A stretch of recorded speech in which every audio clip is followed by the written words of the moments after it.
Well, g'day everyone. Here's the next stage in the Montana rifle. As I promised last time, I said I'd do some video on the load development. So over the last week, I've done the loading, and what we're going to proceed with is the 10-shot Scott Satterley load development process. Now, that's sort of a bit of a hybrid between the traditional methods and OCW. Now, Scott Satterley is a very well-renowned shooter in the US in PRS and a few other competitions, and has got a long history. So he's probably fairly reputable and has plenty of experience behind him. He would have put way more rounds down range than I ever have. So the idea of this is you're not particularly testing for accuracy at this point. What it is testing for nodes on the load curve. So as you add more powder to the case, what should happen is your velocity should increase. But in some areas you may not get as much increase in velocity as you expect, and others you may get more. It's, from what I understand, it's never a linear curve, but these are the things that are way beyond me in terms of interior ballistics, but it's pretty well demonstrated.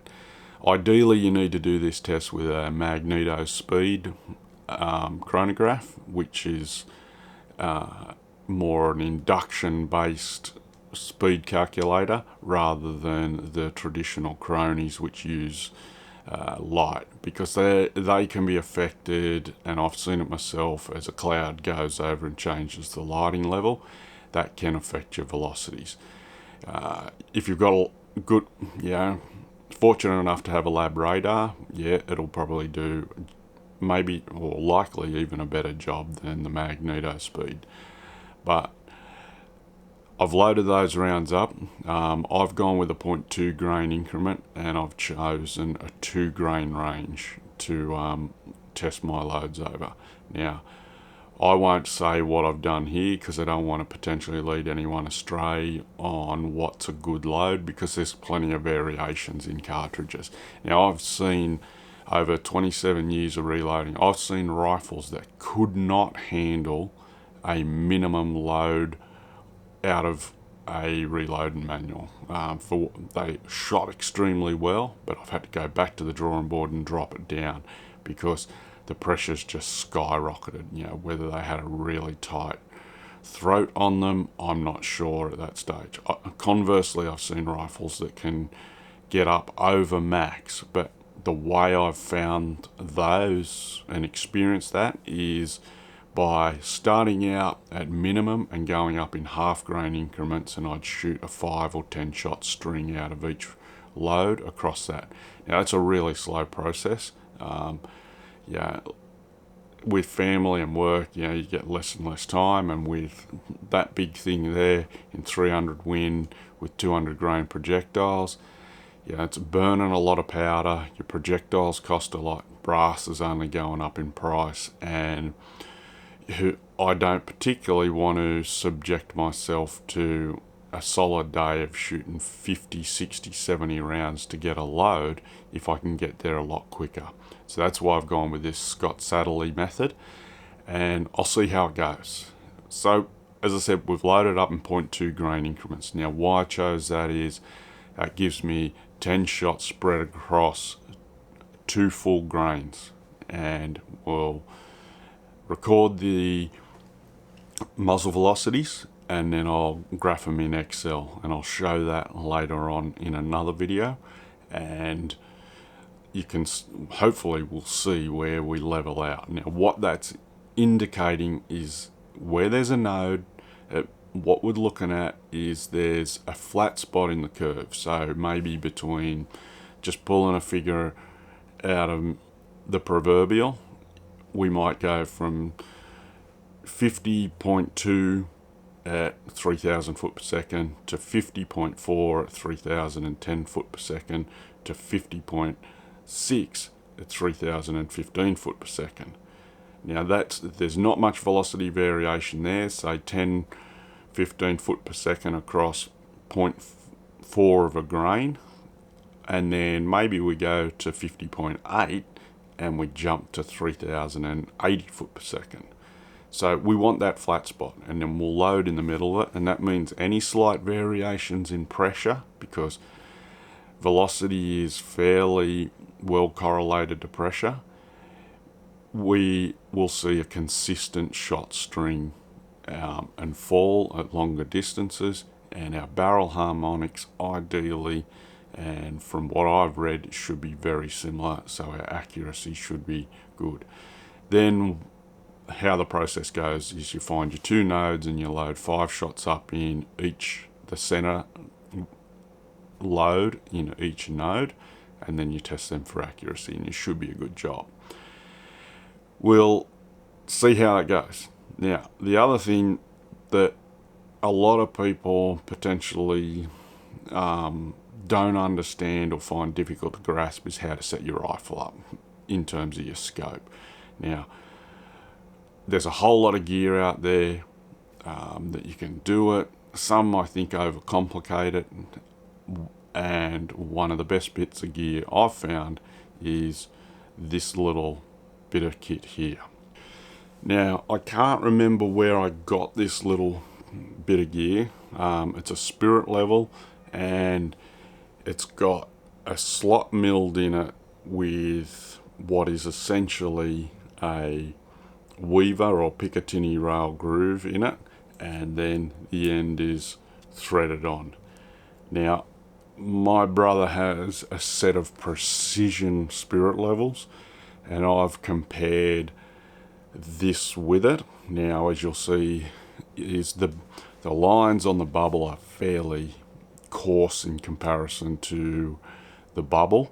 So, there's a bit of gap there, so you've got to take a bit of time and trust your judgment and your eyesight to set that up centered. So I put that on the back of the action. It's often quite difficult to find a flat section on an action that is representative of the level that your rings or bases are mounted to, and then be able to access it with the scope on.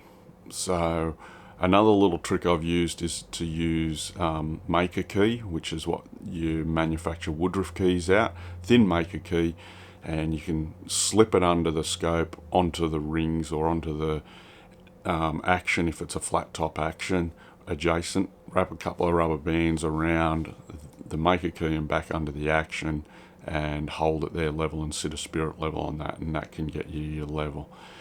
And then obviously, so once you've got that rifle level, then you can put your scope in and look at your level on top of your scope, generally on top of the turret. And I generally always take my turret cover off and sit it on the elevation knob, and then compare the two and adjust the scope to where it's level.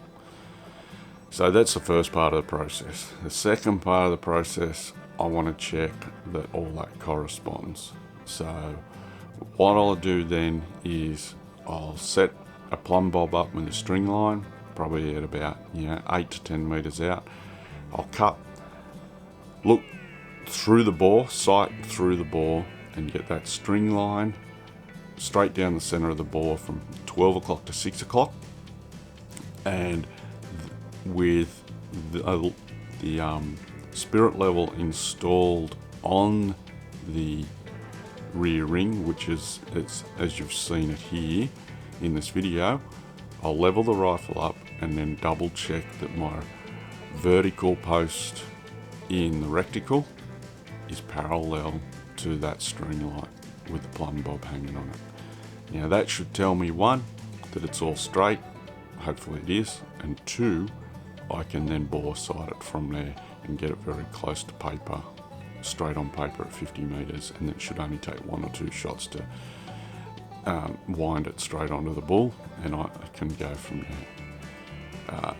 Now, it's tedious, or can be tedious. I've done it a lot. I know how to set it up. I've got a hook hanging off the truss in the roof in the shed here that I can drop my string line from. So it's set up. I'm inside. There's no wind. I don't have to worry about the string line blowing backwards and forwards, and I can set the rifle up in a stand or in the bags, get it level, and then do the bore sighting.